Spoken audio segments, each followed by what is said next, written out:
Saya ada baca kajian, tak siap saya bukan 20%, kurang lagi 10% ke, yang umat Islam mampu mengucapkan kalimah la ilaha illallah bila nafas akhir. Ramainya tercungap-cungap bila time nak melepaskan nafas akhir, nak mati, sakaratul maut. Ramainya yang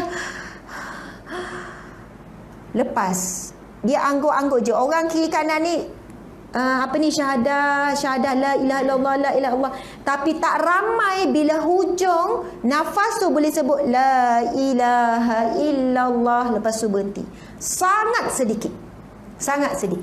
Ramainya contoh meninggal dalam keadaan sakit tenat, dalam keadaan koma, dalam keadaan tak sedar, doktor kata dah tak ada. Itu ramai juga. Ini bukan cerita orang-orang biasa ni. Walaupun orang soleh, orang kuat baca Quran, ahli ulama ke, ahli Al-Quran ke, tak ramai sebenarnya umat Islam boleh ucap kalimah syahadah la ilaha illallah. Sebab itu kita ni kadang-kadang bila kita muhasabah diri kita, kita memang berangan nak dapat husnul khatimah. Orang kata orang berangan ni apa? Angan-angan je lah, kosong. Tapi sehari punya 5 minit je kita ambil masa. Sebab itu siapa yang banyak berzikir la ilaha illallah ketika hidupnya, insya-Allah ketika matinya lidah dia mampu mengucapkan kalimah la ilaha illallah. Sebab itu insya-Allah pada tahun 2019 ni kita cuba cuba nekat diri kita. Cubalah susun zikir tu pagi lepas subuh sampailah zuhur la ilaha illallah. Apa-apa la ilaha illallah, la ilaha illallah, la ilaha illallah sampai zuhur. Zuhur sampai asar kita letak selawat pula.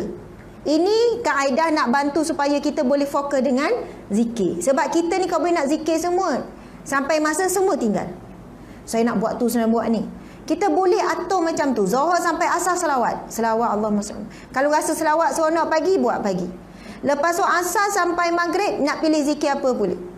Subhanallah wa bihamdi, subhanallahil azim. Lepas tu maghrib sampai isyak pendek je. Nak zikir apa masa ni? La haula wa quwwata illa billah. Itu nak tanam akidah tentang pergantungan pada Allah. Isyak sampailah tidur, nak zikir apa sambil tidur? Astaghfirullah. Sebab apa? Kita nak minta ampun dengan Allah kan, istighfar. Sebab apa? Satu hari banyak sangat buat dosa ni. Astaghfirullah sampai tertidur. Subhanallah. Dan memang kita ni kalau start zikir sekejap je lidah kita ni. Memula astaghfirullah, apa tu diam. Samalah kan bila bawa kereta mula start Allahumma salli ala sayyidina Muhammad sallallahu alaihi wasallam. Lepas tu diam. Yang selawat mungkin 2-3 minit, yang lain diam sampailah kat tempat 1 jam. Nak katanya orang yang berzikir, zikir ni ada orang kata Ustazah, saya zikir dalam hati je. Saya tak nak takut riak orang nampak mulut saya bergerak. Bila sebut zikir ni 3 ya. Zikir ni 3. Yang pertama zikir ya perkataan zakara, iaitu sebut, kena sebut dengan lidah. Lidah ni perlu diajar supaya berzikir, nanti kurang dia bercakap benda yang sia-sia. Dia akan saling mengalahkan. Lidah yang kurang berzikir dia akan banyak melakukan perkara sia-sia, mengumpat, membebel tak tentu arah, tak tentu pasal, mengata orang tu, mengata orang ni, minta maaf, ataupun dia lebih banyak diam. Dia akan saling mengalahkan. Kalau banyak buat benda sia-sia, dia akan berat zikir. Kalau dia banyak zikir, dia akan kurang buat sia-sia. Jadi memang bila sebut zikir, dia kena sebut. Kita dalam solat pun ada rukun qauli, betul kan?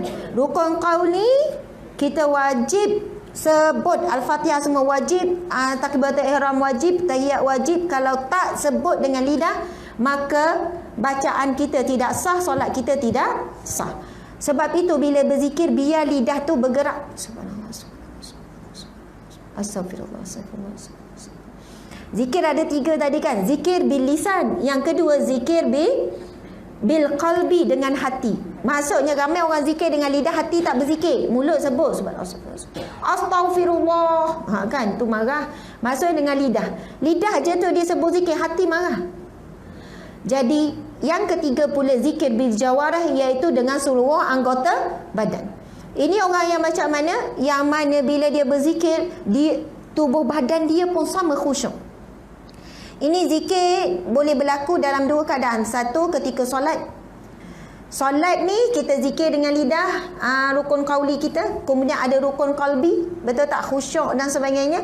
Kemudian jawarih kita, anggota badan kita.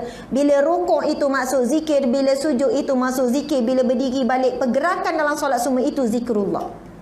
Sebagai menunjukkan kita ni ingat kepada Allah Subhanahu Wa Taala. Kemudian lepas solat kita duduk, kita tak buat benda lain, kita pun sambung zikir kan. Maksudnya badan kita seluruhnya sedang berzikir.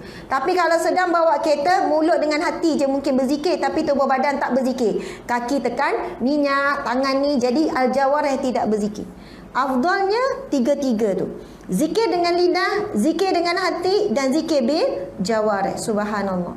Jadi insya-Allah siapa yang memperbanyakkan zikir la ilaha illallah ketika hidupnya, ketika matinya dia akan mampu mengucapkan kalimah syahadah tu. Dan kalau kita tengok daripada riwayat yang sahih, barang siapa yang boleh sebut kalimah syahadah tu ketika akhir hidup dia, nafas akhir tu, dijamin syurga baginya. Maksudnya itu betul-betul husnul khatimah, seolahnya memang itu antara jaminan yang tinggi, syarat yang tinggi untuk dapat husnul khatimah. Memang ada lagi tanda-tanda husnul khatimah seminggu sebelum macam mana gini-gini. Tapi yang sangat penting bila hujung tu. Sebab apa? Itulah waktu sangat mencabar. Syaitan sedaya upaya supaya menghalang kita daripada ucap kalimah syahadah. Subhanallah. Pernah tengok tak video orang-orang Palestin, orang-orang Syria sedang sakit tenat apa, masa akhir kematian dia, dekat nak sakaratul maut, dekat nak hembusan akhir, apa kalimah yang keluar pada mulut mereka? Bacaan Al-Quran. Bacaan Al-Quran. Dia orang baca sambil tersenyum, lepas tu meninggal.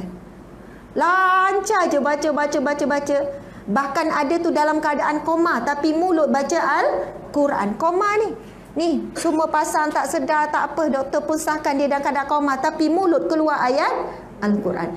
Pernah tengok tak satu video kanak-kanak berlumuran darah ni? Kepala dah berlumuran darah, badan darah. Di hospital Syria tak silap saya, umur lebih kurang budak tu 7 tahun, 8 tahun, kanak-kanak lagi. Kita tahu hospital di sana tak cukup kelengkapan, tapi prosedur rawatan perlu dibuat juga. Maksudnya nak bius tak ada ubat bius, jadi rawatan diberi dalam keadaan jahit semua tu dalam keadaan dia hidup, tapi dalam keadaan sedar, tak ada ubat bius apa. Tapi masa tu bius dia apa? Al-Quran. Budak tu lancar baca surah Al-Quran. Kalau kita suruh baca keluar Allahullah yang tu je lah, 3 kul ke. Tapi lancar surah-surah besar, baca. Doktor tengah buat ni kita tengok ni, tapi dia boleh baca seolahnya macam itulah yang membius kesakitan dia, iaitu ayat Al-Quran. Agak-agak kita tahu walaupun pakai bius sendiri pun tak mampu nak membius diri sendiri supaya tak sakit sakaratul maut. Agak-agak bila kita berhadapan dengan sakaratul maut, apakah zikir yang akan bius kita daripada sakit? Kalau sehari pun 10 minit je kita ambil untuk la ilaha illallah, untuk selawat, untuk apa? Seolahnya kita ni memang betul-betul berangan untuk mendapatkan husnul khatimah, tapi usaha kita sangat kurang. Subhanallah, ada berapa minit lagi? Saya akan berhenti dalam 10.35 lah. Baiklah, itu pasal la ilaha illallah. Yang kedua tentang selawat. Jadi awal-awal tahun ni, pada jemaah sekalian, kita cubalah nekat supaya setiap hari kita nak memperbanyakkan bacaan zikir la ilaha illallah dan juga selawat kepada Nabi sallallahu alaihi wasallam. Pertama saya nak cerita, sebab cerita selawat ni sangat banyak. Bagaimana kisah Rasulullah hasil daripada selawat kepada Nabi, barakah selawat pada Nabi, waktu hidupnya telah dibantu berkat daripada syafaat Rasulullah SAW, dah dibantu ketika hidup. Ada orang dibantu ketika saat sakaratul maut. Ada orang mendapat syafaat Nabi ni ketika selepas sakaratul maut. Ada yang dapat setelah lama diazab dalam kubur baru dia dapat syafaat daripada selawat Nabi. Ada yang dapat bila? Di padang mahsyar baru dapat. Nak sebutnya keberkatan berselawat ke atas Nabi sallallahu alaihi wasallam daripada semua alam, daripada semua keadaan dunia, sebelum mati, ketika sakaratul maut, selepas sakaratul maut, di alam kubur, di padang mahsyar.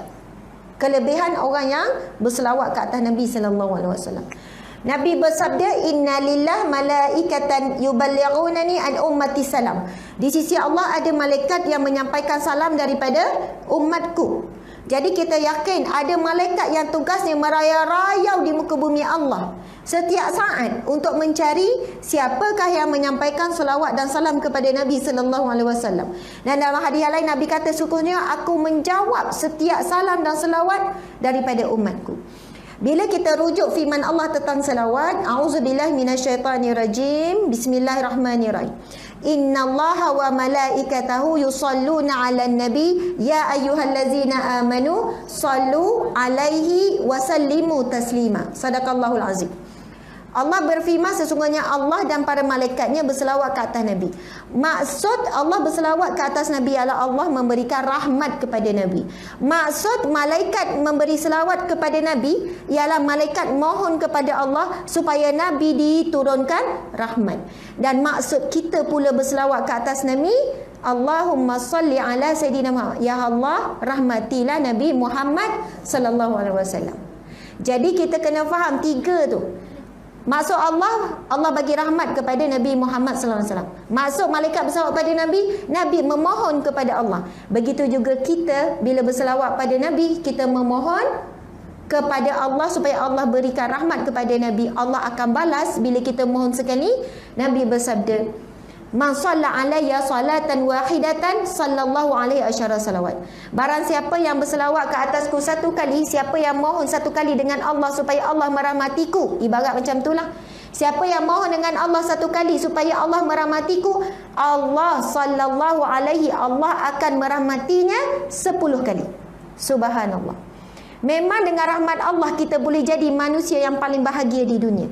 Dengan rahmat Allah kita akan jadi manusia paling bahagia bila saat nak mati. Dengan rahmat Allah kita akan jadi manusia yang paling bahagia bila dalam kubur, dapat nikmat kubur. Kita akan jadi manusia yang bahagia di padang mahsyar, dapat nikmat pada mahsyar. Orang lain kepanasan, kita berada di bawah naungan Allah. Kita akan meniti titian sirat tanpa jatuh ke dalam neraka, terus insya-Allah selaju kilat, terus masuk ke syurga. Sebab itu, siapa yang nak jadi manusia yang paling bahagia, bahagia di dunia, di kubur, di padang mahsyar, sampailah ke syurga Allah Subhanahu wa taala, Nabi beri kita satu laluan percuma, tak perlu dibayar. Percuma saja, iaitu selawat kepada Nabi. Tapi rasa-rasanya kita ni, kalau ada orang nak upah lah, kamu selawat setiap hari 1,000, saya akan bagi RM50. Ui, beres, tak ada masalah. Saya rasa mungkin ramai orang kuat. RM50 kali sebulan dapat RM1,500. Cukup bulan kamu claim dengan saya. Boleh. Kalau buat RM2,000, boleh RM100. Tak apa RM2,000. Kalau macam tu saya buat RM10,000. Betul atau tidak? Sekiranya lah diberi duit lah, nescaya mungkin manusia memang ramai akan mampu buat. Betapa besarnya kecintaan kita kepada dunia. Sangat besar kecintaan kepada dunia. Masya Allah. Na'udzubillahi min zalik. Na'udzubillahi min zalik.